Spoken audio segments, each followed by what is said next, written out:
I realized that despite the seemingly glamorous exterior, my career in finance had left me empty handed. I couldn't afford to buy a home or a car and was living paycheck to paycheck, struggling under the burden of over $50,000 in credit card debt. I was surrounded by wealth.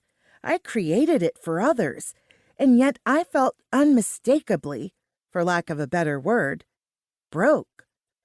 I share this information up front because our worldview is inherently subjective and shaped by our life experiences, and it is important to be honest about our circumstances when we present our stories and opinions.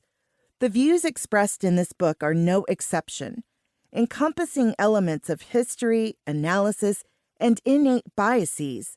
If our minds were a blender, the resulting mixture would consist of childhood memories, education, media exposure, and dinner table discussions with friends and family, as well as a healthy dose of fear presented by our current life circumstances. My mind is no exception. Had I been writing from another part of the world or with a different set of experiences, my story might have been vastly different. Nevertheless, this book is a collection of knowledge told from my perspective, knowledge of the financial world I was forced to reckon with, and market catastrophes that shaped my path.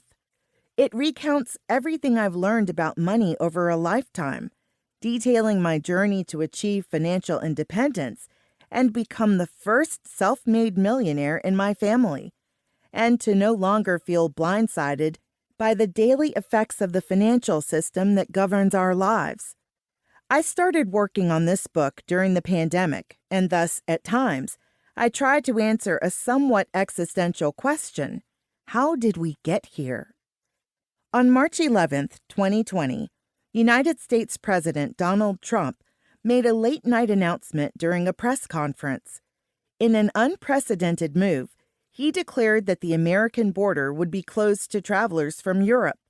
Within a week, the travel ban was extended to Canada, Mexico, and the rest of the world. Panic filled the air, fear, uncertainty, and doubt. Many people wondered, could we trust the information presented to us by those in power? Returning to Los Angeles on the last flight from JFK, I went to the store and stocked up on a 6-month supply of non-perishable items: rice, buckwheat, ramen, and canned corn. Still without fully grasping the scope of this emerging crisis, I couldn't help but wonder whether this situation mirrored what my Jewish great-grandparents experienced during World War II, or what my mother experienced while anxiously waiting for hours in line, clutching her food coupons in the Soviet Union. To this day, I believe my reflex to hoard supplies was a genetic memory encoded in me by the traumas of my ancestors. After all, I was the only one among my friends with enough sanitizer to last the season. In the following weeks, businesses in major cities closed their doors, schools and universities sent students home, and cruise ships and planes were grounded indefinitely.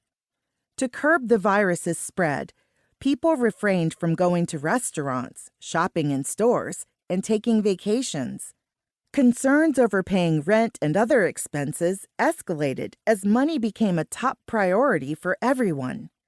The U.S. wasn't alone in its self-imposed isolation, as countries worldwide implemented their own lockdown measures. Russia threatened to imprison those leaving their homes without permission, while China employed sophisticated tracking technology to monitor citizens' movements. With a population of 1.3 billion, India mandated that all residents stay at home for 21 days, leading to millions cramped in tight living spaces, with poor sanitation and limited access to supplies. After decades of globalization and free trade, the world was abruptly silenced. The 2020 pandemic had a significant impact on the U.S. economy, plunging it into a state of panic. On March 12th, the Dow Jones saw its steepest one-day drop since 19...